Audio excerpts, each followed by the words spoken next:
आपण पाहत आहात कराड टुडे न्यूज।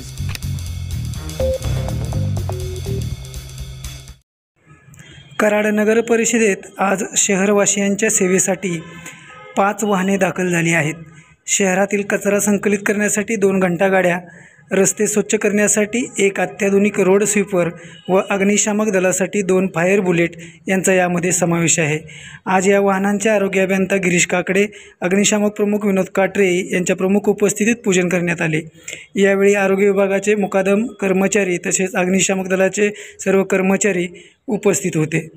शहरातील कचरा संकलित करण्यासाठी आणखी 2 घंटागाड्या तसेच रस्ते सफाईसाठी प्रथमच कराड नगर परिषदेने रोड स्वीपर मशीन उपलब्ध केले आहे।